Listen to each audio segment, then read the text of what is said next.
This summer, something that's been a harmless, even a fun fad has turned dangerous and illegal. Young people using social networks and text messaging to get organized have been assembling in what they call flash mobs. But over the weekend in Germantown, Maryland, a flash mob of more than 24 young people showed up at a convenience store just before 2 in the morning. Look at it right there, grabbing things off the shelves, and out they go, leaving without paying. We're seeing similar reports in other cities, most involving African Americans and some leading to mob violence. With us now, the Montgomery County, Maryland Police Chief, J. Thomas Manger, and CNN contributor Roland Martin. Chief, this is your jurisdiction, Germantown, where this played out. What do you know about how they got organized? And I've spoken to the Philadelphia Chief, Charles Ramsey, recently. He says they're using texting, using social media. Is that how this happened? Well, that's still under investigation. We know that we've gotten some information that some of these kids were at the Montgomery County Fair. When it closed, they took the last bus back to the transit center in Germantown. Then when they got there, what we're thinking is that that's when they started using the social media to get a larger group together to go into the 7-Eleven. So you put this video online. You hope it helps you bust these thugs. On the other hand, do you worry at all it would glorify them? Because after an incident in Philadelphia, Google searches for flash mob peaked. And do you worry that other kids might say, oh, see, this is the way to get attention. This is the way to get on television? Well, we're hopeful that the reaction that we've gotten from the community quells that. I mean, we have gotten an overwhelming response from the community. In fact, because of the quality of that video, we've identified now over half the kids involved in this. And that's from folks who've seen the video and have called us with information.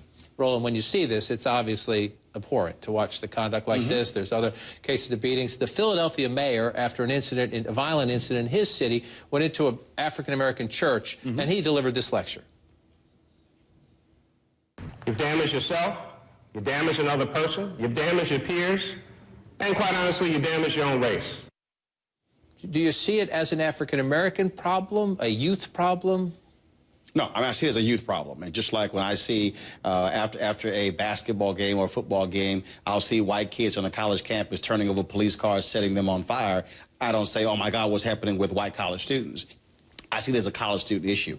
I think in this case, here you had Mayor Nutter, African-American, speaking in a predominantly African-American church, speaking to the issue. In that case, you largely had African-Americans, and so he's making a very pointed issue. The problem here, and I do believe this is going to be the problem, that it becomes a copycat syndrome. Because even before Philadelphia, you get the problem in Chicago. They were on Michigan Avenue, and they had a problem there. And so I think when people all of a sudden see this, they say, hey, it's a great idea. But at the end of the day, parents, community leaders must say, whether they're black or white, these are thugs. This is criminal activity, and it is flat out wrong. And Chief, some have suggested, and this has happened in London as well. You have the riots in London. You've had people there say, well, you know, you have high unemployment. You have an age of austerity where people are cutting government services. People have said here in America's cities, there's less money for summer jobs, fewer opportunities.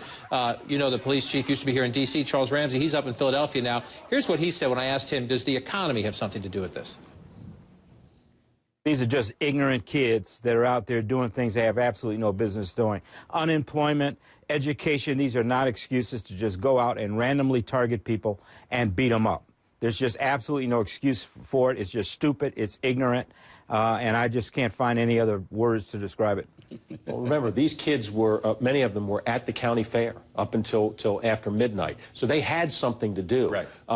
This is 1:30 in the morning. I mean, it's not like that this was occurring at 7 or 8 o'clock when you think, well, maybe if we had a program, these kids, you know, could get involved in a more healthier activity. This happened at 1:30 in the morning. This is the knee-jerk reaction, John, I think is a problem, because what you then do is when you have real cases of poverty and you need programs, then people say, well, this is part of the issue. It has nothing to do with it. Chief Ramsey was absolutely on it. And so when you have this in your community, you say people are calling in because you have this video up and people are calling in and giving you tips. You've identified half. Have you arrested them, or are you waiting, trying to build more evidence and get the rest of the names? We're continuing to build our case. The investigation continues, but the final outcome is going to be some of these kids are going to be held accountable. Most of these kids are going to be held accountable, perhaps in juvenile court, adult court, for their behavior. And I think that's where we send the message that we're not going to tolerate this kind of activity. So you send the message to the children. How old are they?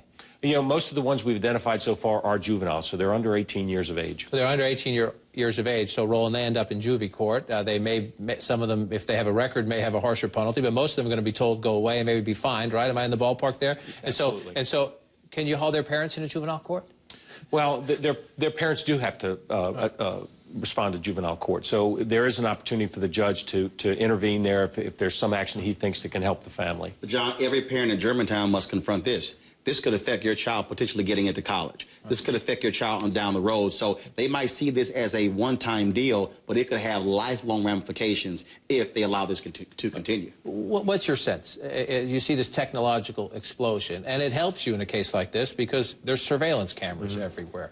And so on the one hand, technology is your friend. And the idea that people can start text messaging and it domino effects and the kids think it's cool somehow to get involved with this gang, how do you as a guy who's trained to fight crime, cops and robbers, deal with that? Well, I think we need to have the same capability as these kids do. And I think that it's going to come down to, when some of these messages go out, that there's going to be enough folks in the community that understand, you know what, I can forward this message to the police. Right. They can be there. They can respond quickly.